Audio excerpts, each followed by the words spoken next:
Yo les amis, j'espère que vous allez bien. On arrive en fin de semaine, donc comme d'habitude, on va faire une vidéo d'analyse technique globale sur le marché des cryptos. Et comme d'habitude, on ira faire un tour sur 2-3 charts d'altcoins plutôt intéressantes. Comme d'habitude, si c'est pas encore fait les amis, pensez à vous abonner et à liker cette vidéo pour soutenir la chaîne.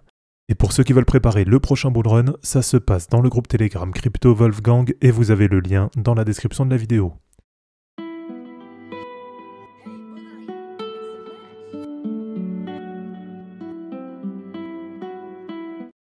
Alors on va commencer les amis comme d'habitude avec Bitcoin, donc quasiment 70 000 $. Et il me semble même que sur la journée d'hier, on est venu toucher voilà, ce niveau-là que j'avais noté. Et je vous rappelle pour moi, entre 70 000 et 75 000, je pense vraiment que c'est là la grosse zone de décharge, on va dire. Voilà, vu la montée qu'on a eue là ces derniers temps, je ne vois pas passer ce niveau en une fois. Voilà, ça me paraît beaucoup trop compliqué. Donc je vous rappelle un peu le scénario que j'avais donné là sur les semaines précédentes.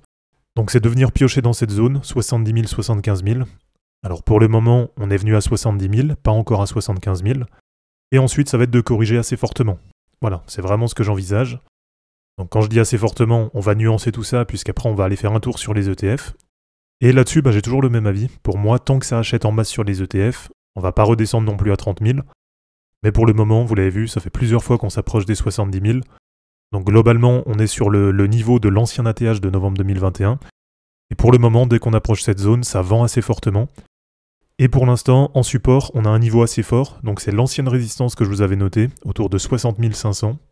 Souvenez-vous, le dernier niveau de résistance qu'on avait noté, c'était 60 500, ce qui correspondait en fait à l'ATH de Bitcoin, vraiment sur la première phase du bullrun de 2021. Et donc pour le moment, on est un petit peu enfermé là-dedans, 60 000, 70 000. Alors ça fait pas très longtemps, ça fait à peine 10 jours qu'on est là-dedans. Et donc à voir un petit peu comment ça va évoluer pour la suite. En tout cas, pour le moment, moi je reste sur mon scénario, qu'on n'ira pas plus haut que 75 000. Alors on verra un peu ce que ça donne. Bon, très franchement, même si je me trompe, ça me dérange pas du tout. Si on commence à partir à 80, 90 000, dans les deux cas, ça me va très bien. Mais de mon côté, voilà, si on vient à passer par exemple les 75 000, je pense que je ferai une prise de profit. Et puis en cas de repli, je vais vous redonner les niveaux qui sont intéressants. Donc là, tout simplement, sur toutes les charts et sur toutes les positions que vous avez, il y aura deux gros niveaux à surveiller. Le premier niveau, ça va être un repli sur la MM20 hebdo, donc c'est celle qui est en bleu. Et donc là, du côté stratégie, ce que je vais faire, ça va être de recharger en spot sur les cryptos qui m'intéressent. Et donc là, une nouvelle fois, ça va être un peu toujours sur les mêmes. Celles qui sont principalement en premier cycle, sur un bon narratif, qui sont dynamiques et en tendance haussière à long terme. Donc vous les connaissez pour la plupart, Kaspa, TAO, Alephium, Cubic, Space. Donc globalement, c'est toujours un peu les mêmes. Et bien sûr, à cette liste, j'ajoute toujours Bitcoin, Ethereum, pour toujours en reprendre un petit peu. Et en cas de repli un peu plus important, le deuxième niveau que je vous invite vraiment à surveiller, ça va être la moyenne mobile 50 hebdo, donc c'est celle qui est en orange. Bon là, très franchement, je doute qu'on revienne sur ce niveau, ça fait un niveau assez bas. Et généralement, quand on part, on va dire, en phase de dynamique haussière, alors qu'on peut appeler bull run ou pas, ça dépend comment on considère la période actuelle. Mais en tout cas, cette moyenne mobile 50, historiquement, on ne vient pas la retester très souvent. Et donc si déjà vous avez un repli sur la moyenne mobile 20, ça me paraît déjà un bon niveau pour vous replacer pour du long terme. Donc actuellement, la moyenne mobile 50, elle est à 34 400, donc ça me paraît un peu loin. La moyenne mobile 20, elle est à 44 500. Et le temps qu'on y redescende, ça va continuer à monter un petit peu. Donc globalement, je vous dirais qu'un repli autour de 48 000, c'est ce qui me paraîtrait aujourd'hui plutôt cohérent.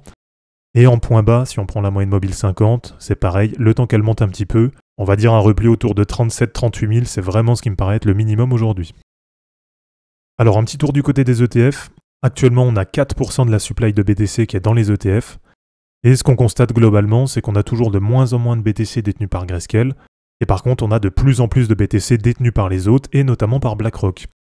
Alors, est-ce que c'est à cause des frais qui sont beaucoup plus élevés sur Grayscale que sur les autres? Voilà, ça c'est une possibilité.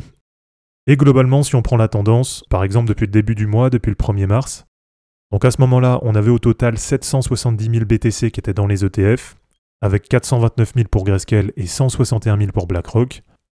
Et aujourd'hui, le 9 mars, donc 8 jours après, on est à 798 000 BTC qui sont dans les ETF, donc quasiment 30 000 de plus, et avec actuellement 400 000 pour Grayscale, donc à peu près 30 000 de moins qu'il y a 8 jours, et 191 000 pour BlackRock, donc une nouvelle fois 30 000 de plus qu'il y a à peu près 8 jours. Donc tout simplement, on va dire qu'il y a un transfert des BTC de Grayscale à BlackRock, mais sur le global, la tendance elle est toujours acheteuse. Et sans faire une redite de ce que j'ai déjà dit les semaines précédentes, mais globalement pour moi, tant que ça continue d'acheter en masse sur les ETF, je pense vraiment qu'il n'y a aucune raison de redescendre très bas. Et donc c'est pour ça, une nouvelle fois, je rappuie ce que j'ai dit avant. Pour moi, en cas de repli sur Bitcoin autour de 48 000 $, ce sera déjà pas mal. Et en cas de repli sous 40 000 $, eh bien là, côté stratégie, en plus de racheter en spot, pour moi, ce sera vraiment un niveau déterminant. Donc c'est probablement là que je vais prendre la plupart des positions futures qui m'intéressent. Donc tout simplement, en plus d'acheter en spot, je vais ouvrir quelques positions en levier 3, levier 4, levier 5 sur différentes cryptos qui m'intéressent.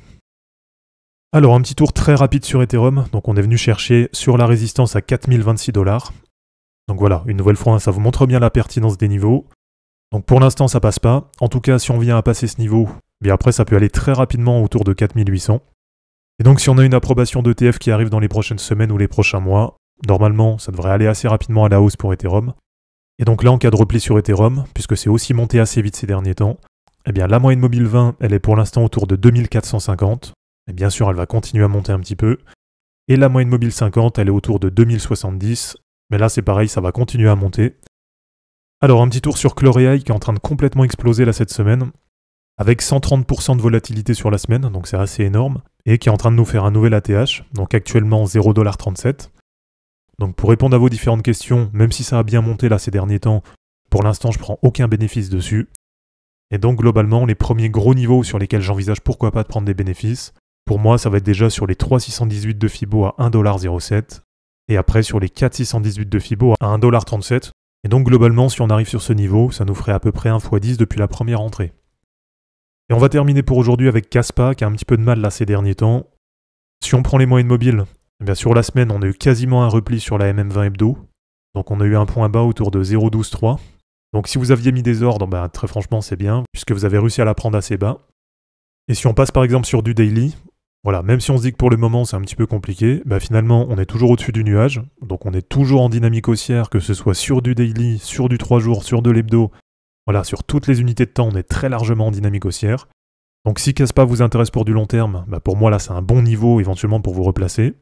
Et je vous remets un petit peu les prochains objectifs que j'ai dessus, avec déjà les 3,618 des cercles de Fibo à 0,28 $. Et après le prochain objectif, ce sera sur les 4,618 des cercles de Fibo à 0,56 $. Donc voilà un petit peu ce que je voulais vous montrer pour aujourd'hui les amis, donc j'espère en tout cas que ça vous aura plu. Comme d'habitude, mettez-moi en commentaire toutes les cryptos sur lesquelles vous avez envie d'avoir des analyses, donc soit des points de recharge, soit en cas de hausse connaître les prochains objectifs dessus. Donc mettez-moi tout dans les commentaires, et puis dans le week-end, comme d'habitude, je prendrai un temps pour vous poster les charts sur Twitter et sur Telegram. Donc n'hésitez pas à aimer cette vidéo, à la commenter et à vous abonner pour en suivre d'autres. Dans la description de cette vidéo, vous allez retrouver tous les liens utiles et les liens pour me soutenir. On se dit à bientôt pour une prochaine vidéo, et d'ici là, ne capitulez pas, car les fortunes se créeront en portant vos burnes. Ciao.